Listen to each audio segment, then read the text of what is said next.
may we please begin in the manner of friends with a moment of silence.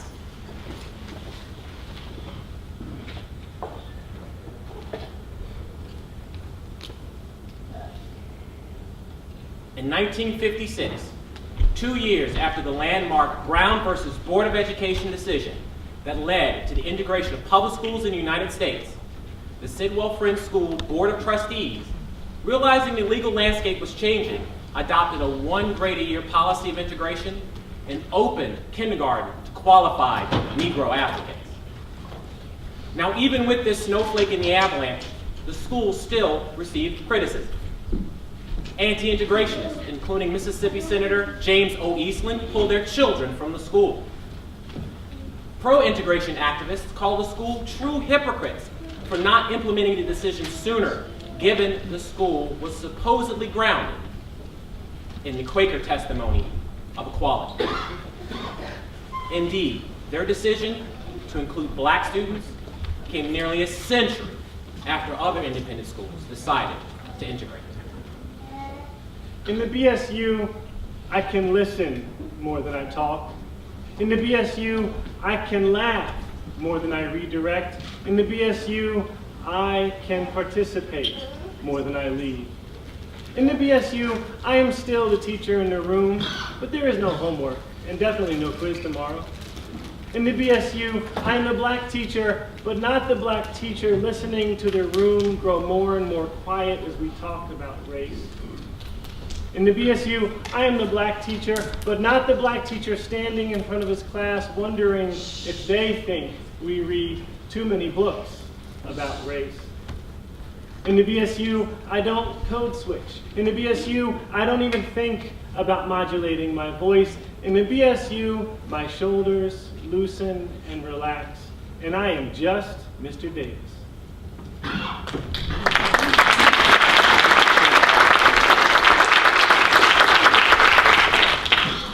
Many people question why we still need a black student union and the age of diversity at Sidwell Friends School. In order for us to understand where we are and the relevance of our collective existence, we must examine ourselves, our levels of comfort and ultimately discomfort.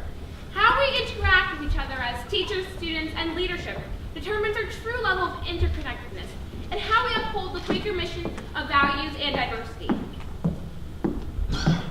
The diversity statement of Sidwell Friends is, guided by the values and beliefs of the Religious Society of Friends, Sidwell Friends seeks to create a diverse coeducational community and actively seeks students, faculty, staff, administrators, and trustees from different racial, cultural, economic, and religious backgrounds. The school nurtures and embraces a rich intellectual environment with a genuine respect for individual talents, perspectives, and opinions. Above all, the school believes profoundly that the nature of its diverse community inherently enriches and informs moral growth, while teaching important and lasting lessons about the Quaker belief that there is that of God in everyone. In moments of discomfort, how do we find our inner peace? Can we find just one moment where we can ask as people, how are we growing morally? Therefore, how do we measure moral growth in moments of discomfort? The greatness of community is most accurately measured by the compassionate actions of its members, a heart of grace and soul generated by love. Loretta Scott. Her well-known husband guided her and many other African Americans to freedom. Martin Luther King's wife was one of the first African Americans to be awarded the Nobel Peace Prize. This achievement shows everyone is capable of climbing the height of the mountain. The mission of the BSU is to question, challenge, and create dialogue in the midst of comfort and discomfort. And the courage of our collective voices is not just for entertainment, but to challenge the writing on the walls of diversity. The fact is that it's not just my voice, but a collective endeavor, one in which we must understand what it's like to be in the spotlight or hidden away in a corner, which is why each of the pieces you'll hear in this show are true, some coming from stories we found in the archives from past students, and some from current Sidwell Friends students. Diversity can only be achieved through authentic dialogue, which is not contrived or seasoned, and the questions that arise in this conversation. Inkosi sikeleli Africa, Manu pankanisu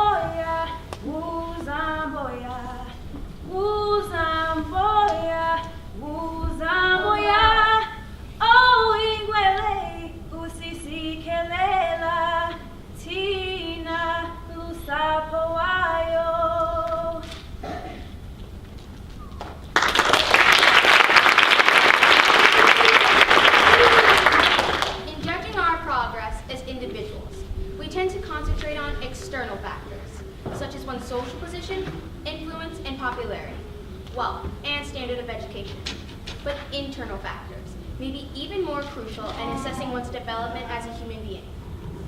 Honesty, sincerity, simplicity, humility, generosity, absence of vanity, readiness to serve your fellow men, qualities within the reach of every soul. Nelson Mandela. We will be dedicating this performance to Nelson Mandela, who was a true revolutionist for the cause of humanity. Courage is not the absence of fear, it's learning to overcome it. Nelson Mandela.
Intervene and end all conflicts. Protect us, protect our nation, South Africa. Ringing out from our blue heavens, from our deep seas breaking round, where the echoing clouds resound, sounds the call to come together. And united we shall stand. Let us live and strive for freedom!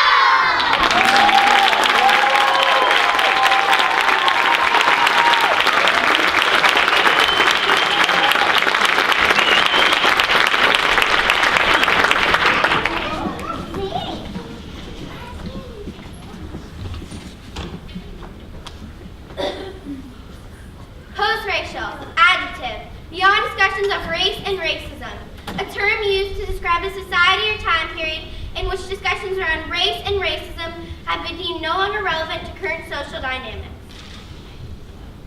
Whether to join the school's Black Student Union or not, will their choice matter either way? Sure it will, unfair as that might be. Many are celebrating the dawn of a long-awaited post-racial America, and debates over the relevance of Black groups and institutions from the BSU to historically Black colleges are heating up once again. In the case of the BSU at Sidwell, some post-racialists might wonder. Race may be a biological fiction, but it has real social consequences, and we need a space to talk about that. The BSU is just the way for us to come together and share the experience of being perceived as Black. In his speech on race delivered in Philadelphia last year, President Obama renewed his call for the African American community to embrace the burdens of our past without becoming victims of our past. It means continuing to insist on a full amount of justice in every aspect of American life.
If you look around the BSU, it's not hard to see how it is different from the classroom. For one, and don't be too surprised at this fact, there are more black people in the BSU than in the average classroom. If that fact hasn't scared you away from affiliation with the BSU, perhaps the topic of discussion might. The BSU is an open conversation space in which the sensitive topic of race is discussed. There's no need to gauge the mood of the black people in the room before making a racially charged statement about American slavery in history class. There's no black perspective on questions regarding race or a place where the black people sit. There's less lecture, less restriction, less judgment, and more socialized. The BSU is not the crusade to end racism or learn the 1, 2, 3s of being the perfect black student.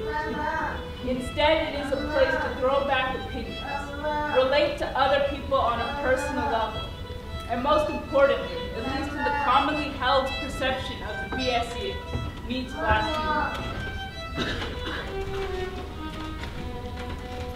Here at Sidwell, I began to take the bass out of my voice to make myself seem less threatening when I talk to white people. I didn't notice it at first, until my friends and family told me. And Sidwell has a very inclusive and accepting environment, but sometimes you also need the support from your friends and organizations like the BSU to keep you from losing yourself. I am an invisible man. No, I am not a spook like those who haunted Edgar Allan Poe, nor am I one of your Hollywood movie ectoplasms.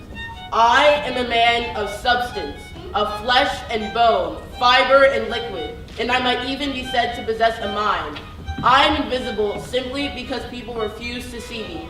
I am invisible, simply understand because people refuse to see me. Like bodiless heads you see sometimes at circus sideshows, it is as though I have been surrounded by mirrors of hard, distorting glass. When they approach me, they see only my surroundings, themselves, or figments of their imagination. Indeed, anything and everything except me.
Quakers have sponsored schools since the earliest days of their society, in part to share with their children the spiritual illumination that led them to the Society of Friends, and in part because their religious convictions persuaded them to endorse a form of schooling somewhat different from what was the norm.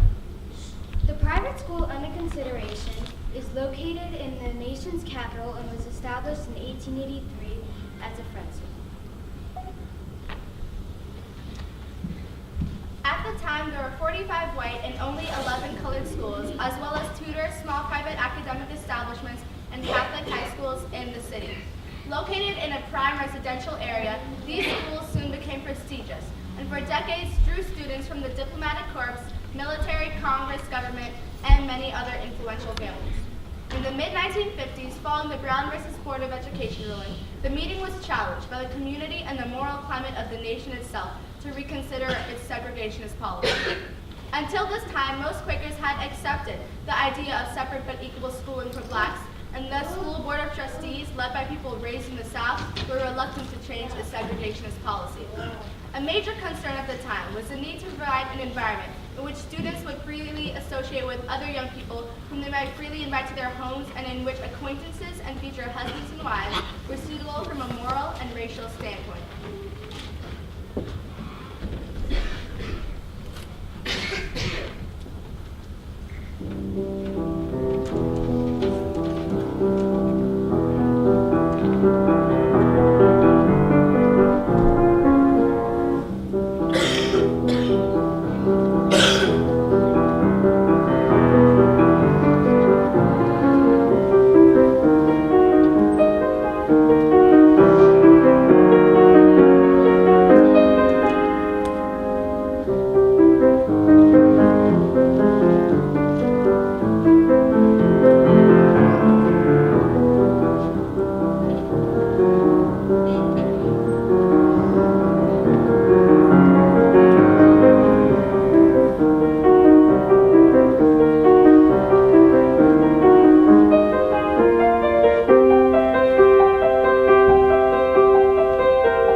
a fixed or formalized creed. Rather, it's the expressions of practices and principles of Friends that gradually emerge. It is open to modification by Friends as we meet together to receive guidance from the Spirit of Friends. Quakers, or Friends as they call themselves, believe since all people possess the same divine spark of equal humanitarian treatment. I feel different. I hear a difference. I know I'm different because I feel it. And since I've been this way for so long, I'm nervous but not too nervous about it. Differences are important. They make the world more interesting, more beautiful. It is good but complicated. If you were different, you would feel nervous too. So what do you think? I think my first day at Sidwell was normal, the same as any other student. Other than that, I was different. Alone. No one was like me, and it felt lonely. I felt pride to be Sidwell's first African American student, but I was also solitary, and it didn't feel great, I can tell you that. But Sidwell will lead me to a place that's great for me.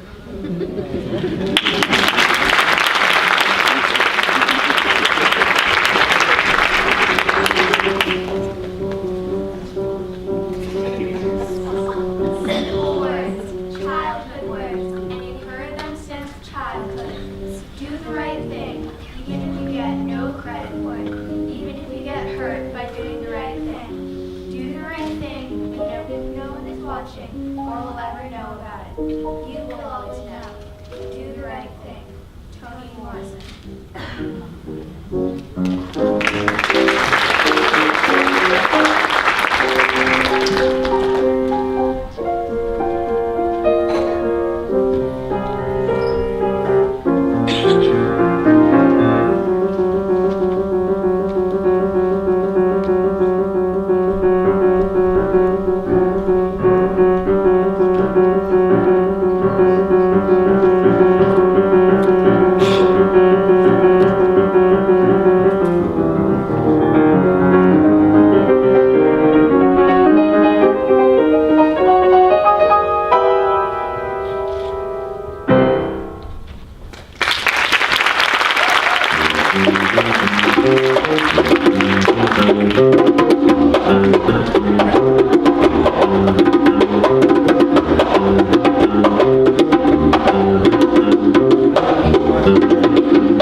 Please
embrace me and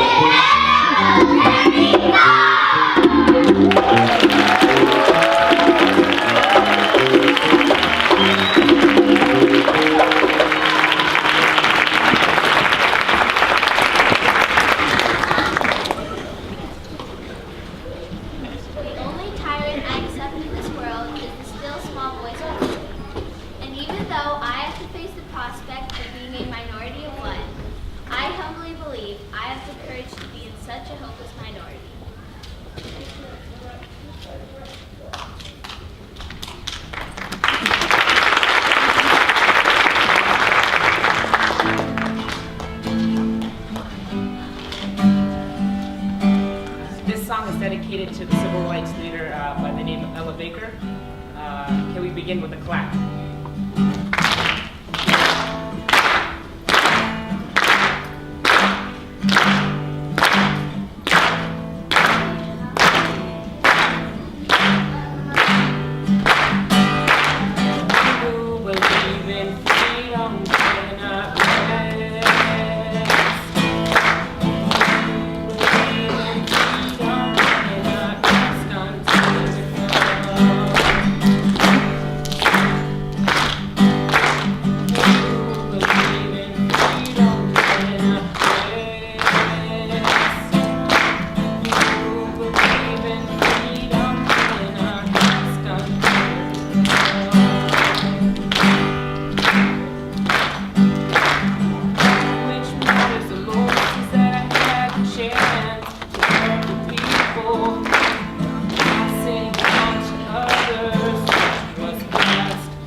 The minority is not hopeless if we embrace it. Embracing minority, embracing diversity. Diversity is not only white and black, but tall and short, boy and girl, straight or gay. When we embrace diversity, we welcome it. Race, gender, socioeconomic status, sexual orientation, and age.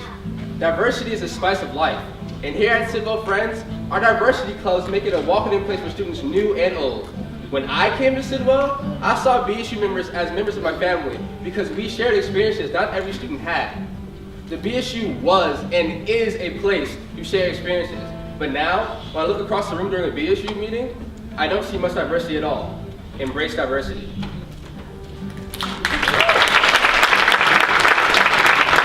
My name is Soneme. Well, whenever I tell people my name, people usually ask if I have a nickname because the 3 syllables of my name are too difficult to pronounce.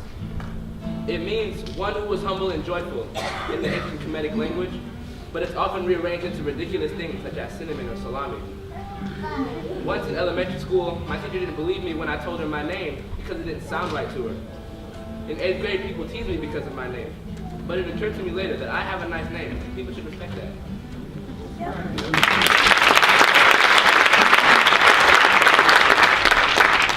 It was my first day at Sidwell Friends School. A black student who had been at the school for a very, very long time was assigned to my buddy and addressed me to the environment. He asked me if I knew what Oreo was. We were in the first stairwell of the upper school building in the southeast corner. I remember all of this. I really thought he was talking about the cookie. So I said, yeah, it's a Pink cookie made from Nabisco.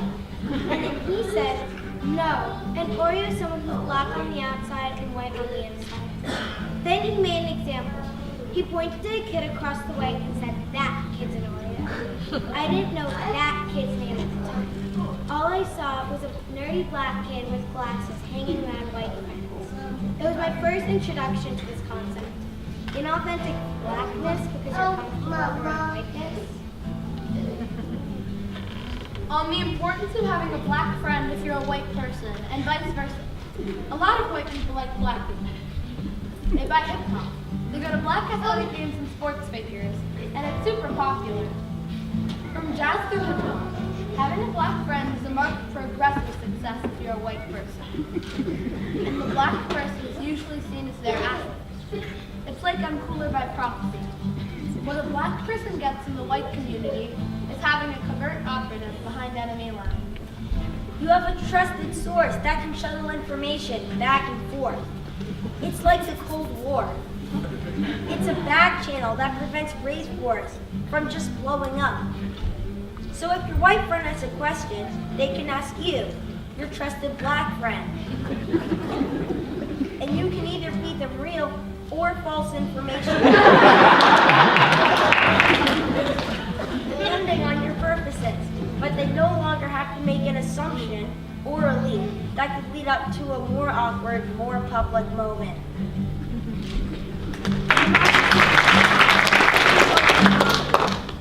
51% of the people take away the rights of the other 49. How much justice is Truth always rests with the minority, and the minority is always stronger than the majority, because the minority is generally formed by those who really have an opinion, while the strength of the majority is illusory, formed by the gangs who have no opinion, and who, therefore, in the next instant, when it is evident that the minority is the stronger, assume its opinion, while truth again reverts to a new minority.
City life stills your bride, robbed you of your dignity, robbed you of your sanity. City life lose your soul.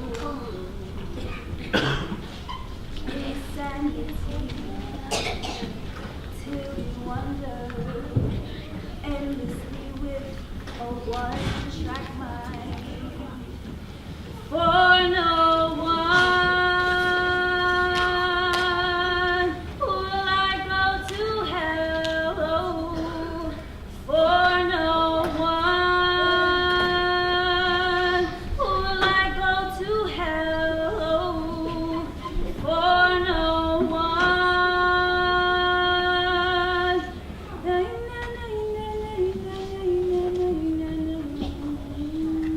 It's not that I refuse to be a part of society's crowd. It's just that there is no crowd for me that's right for all of me. Few parts of my identity even fit into society's crowd. Mark Twain once said, whenever you find yourself on the side of the majority, it's time to pause and reflect. But it's funny because in my 14 years of schooling, I've rarely found myself on the side of the majority. I'm a minority, and it's true in almost every aspect of the way. When I'm at school, nobody looks, talks, or acts like me. When I'm at home, everybody looks and talks like me, but nobody thinks like me. Sometimes I feel as if I'm the only one having these experiences. But I say this not to complain. I enjoy the feeling and choose to embrace it boldly, because it makes it so that not only can I connect with you all here, but I have interesting things to say back there.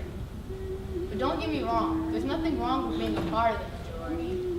Derek Gay once told my class, in order for the minority to understand themselves, they have to understand the majority. But in order for the majority to understand themselves, they do not have to understand the minority. But your strive for individuality is great, encouraged even, but I encourage you to defy Mr. Gay's words, just like Mr. Twain.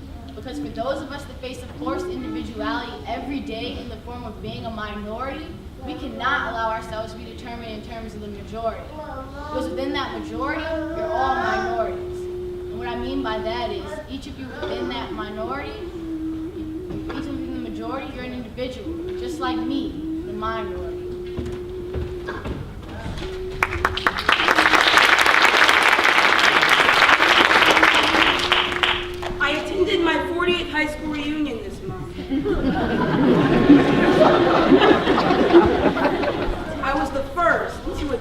and graduate from St. Albans School in the district.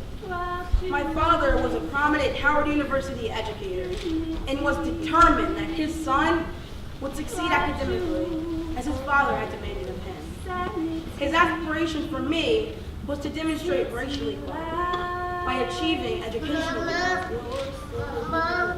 It wasn't easy, but I went on to go to Harvard University and am now a history professor at Yale. Although I didn't feel like any faculty member treated me unfairly because of my race, the students weren't as merciful. I wasn't made to forget.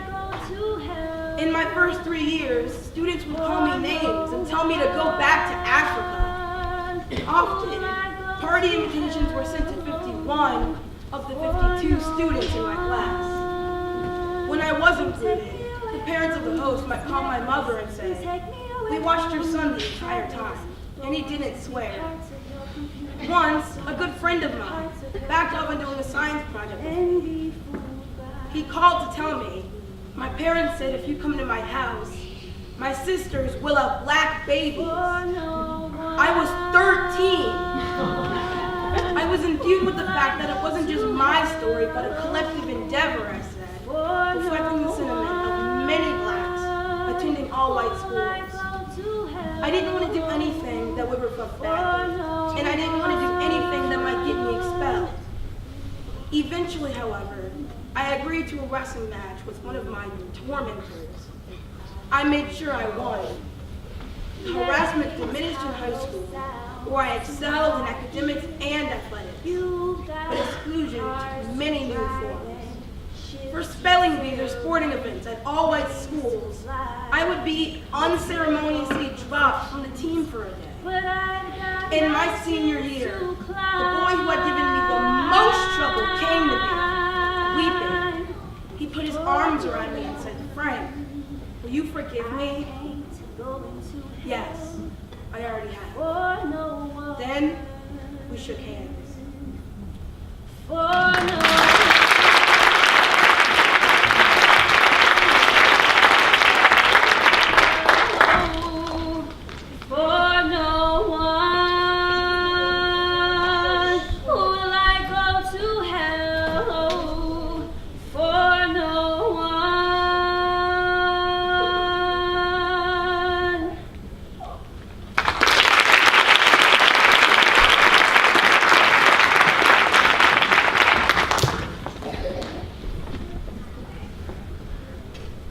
Every day I walk into Sidwell, I feel safe.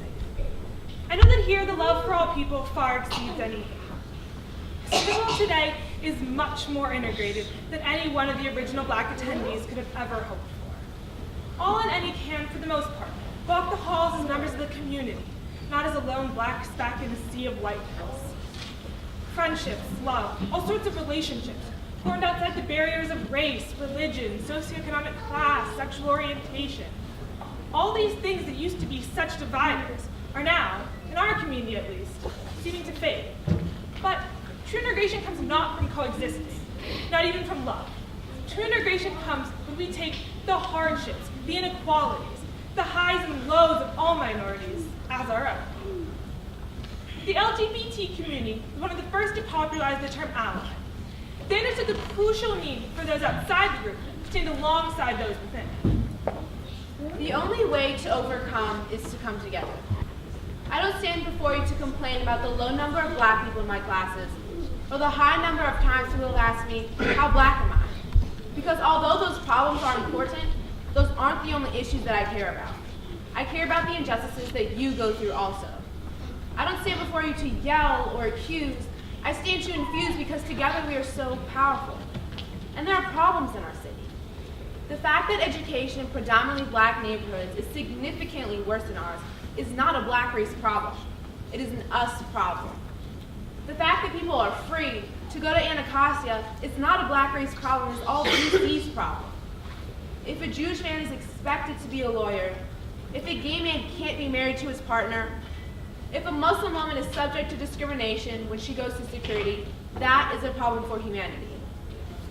It is not our job to stand behind or to stand in front, because true integration is standing together in the fight against injustice.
have a 5 and 3-year-old waiting at home. The first person I'd like to thank is my wife, who has been incredibly patient with me being in school for 4 hours on a Saturday, one weekend Saturday and Sunday, last week on Monday and Tuesday night. So Terry Cross Davis and my kids, Zoe and August, thank you for your patience with Daddy and your husband. To head of school, Tom Farquhar.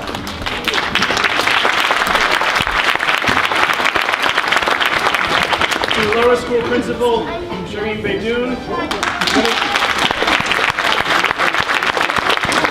Middle school principal, Sally Selby. Upper school principal, Lee Palmer. And at this point, really, it's a long list, so if you can hold your applause to the end. To my fellow diversity coordinators, Julia Porter and Karen O'Neill, who put out the call that brought the lower school and middle school cast to the show. To the cast parents who came back and forth to campus on Saturdays, on a Sunday, in the evenings, who left open such clear lines of communication that we were always aware of the needs of our youngest cast, of the needs of folks who had different challenges in terms of making it to campus. So thank you for being so consistently and so clearly in touch. So a big round of applause for the parents of the cast, please.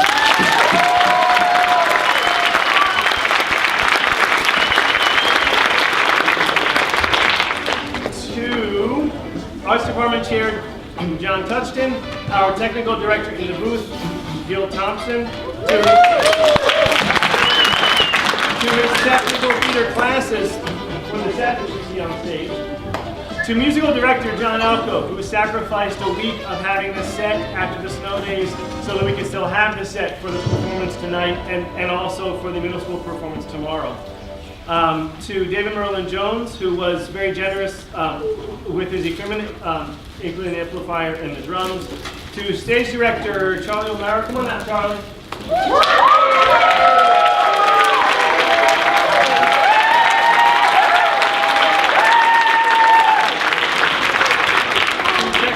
Staff, Ned Harrington and Ben Cooper in the booth. To buildings and grounds and security, the doors were always open and the theater was always warm. To upper school students Abby Castillo and Tatiana Lewis for the South African flag in the back. To Sydney Garner for laying out the program that you have in your hands. To our guest performers, Sineme Barnes and Jordan Jones, please.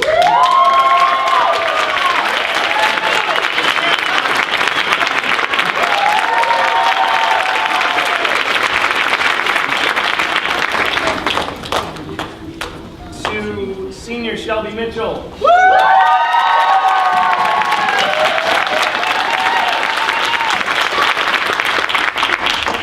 And of course to the rest of the upper school cast. Not everyone who you see on stage is entirely comfortable with being on stage, but we have a significant upper school presence this year, and it is my continuing pride to work with these students because they really are a wonderful, wonderful group of kids. Please, a round of applause for them.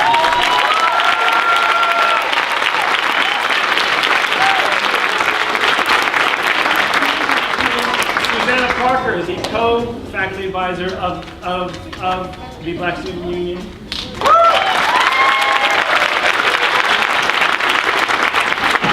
person who brought, 40, 50 cast members together, got us to know lines, got us to be flat backstage, who has been doing this show for at least 25 years, Pilar Lynn.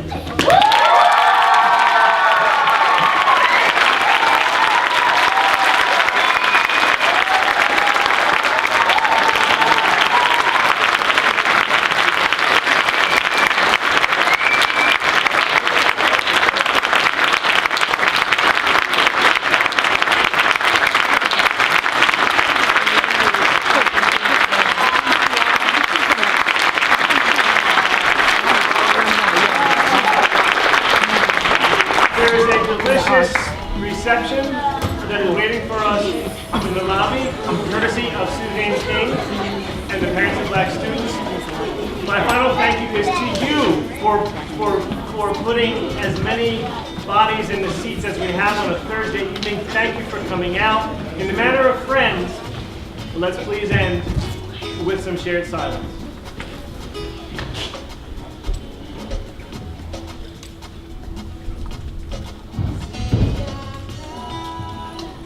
Please drive safely. Thank you again for coming.